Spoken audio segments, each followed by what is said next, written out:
Hey everyone, welcome back to Cushard Guns and Armor. Today we're going to be reviewing gas masks, and in particular, these two that we got in our hands. This is a military grade gas mask versus a civilian grade gas mask, so we're going to see which one is better. Let's get right into the video. The military-grade M40 gas mask has been in service since the early 1990s. The gas mask comes with one C2 canister that can block up to 15 nerve agents, choking agents, blister agents, and even 2 blood agents. The C2 filter is also able to block up to 95% of all particulates that are in the air. With its silicone outer layer, it is a very comfortable gas mask to wear. Coming standard with a military-grade voice box, it is easy to communicate with your soldiers that are on the battlefield that are dealing with the same situation you are. Known as the PT100 respirator, it comes with 2 cartridges that filter out 95% of all particulates. It gives full face protection compared to other masks on the market. The new improved voice box makes it much easier to speak through and for others to be able to hear you. The new lightweight design makes it very comfortable to wear for long periods of time.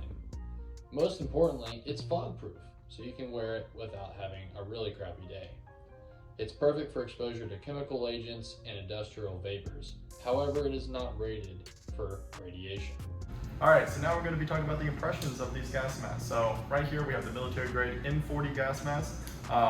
Honestly, it feels really good. It's got a really nice good seal around the whole entire face. You block off the canister, you can feel the mask kind of grip onto your face, so you know it's a tight seal. The bands are very comfortable. For a military grade gas mask, usually military grade stuff, they don't give you the most comfortable items, but this is actually it's very comfortable. For me, it's not bad at all. Breathing wise, through the filter is actually really good.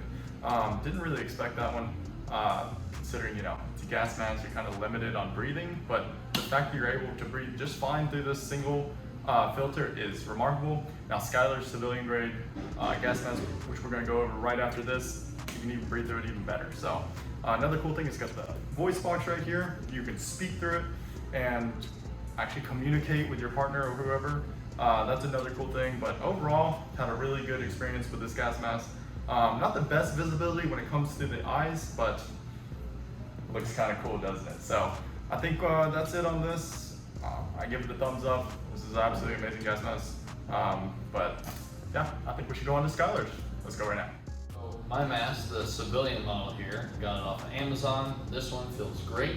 It's got like a silicone complete all around the face seal on it. So you can tell for sure when you block off the filters on this thing, no air is getting in.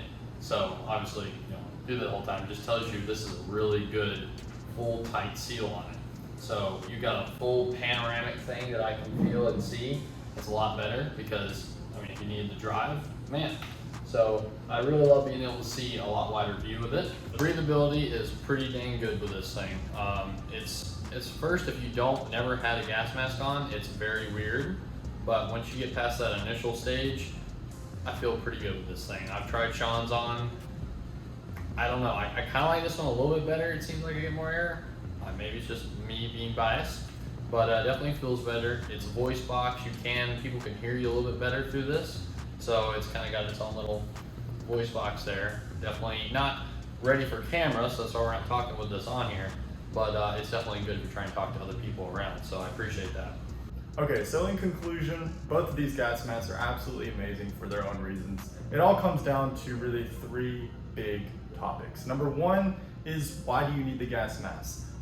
For what reasons? So the military grade one protects you from all those nerve, choking, blister, and blood agents, kind of the high level threats, while Skyler's protects you from some of those agents, but mainly from viruses and stuff like that, everyday kind of threats, civilian grade threats. The second thing is pricing. So this thing right here, as we talked about earlier, can range from around $300 to $500, even close to $550 per gas mask. Granted, that does include the filter, and this is a military grade one. It is surplus, but still that's very expensive compared to Skyler's, which is around $70 to $80, which is, honestly, for the price, for what you get, this isn't just some cheap little thing to throw away. It's not a disposable cloth mask. This is the real deal. It's the real deal, and it will help you against civilian level threats. And the third thing, it comes down to style. Now this is obviously not the most important thing, and this is completely opinion based, But if you like this style, you like that style, that also can play into it. We hope you enjoyed the video. We're trying to get better in our reviews, and we will see you in the next one. Let's have some fun. I don't wanna be just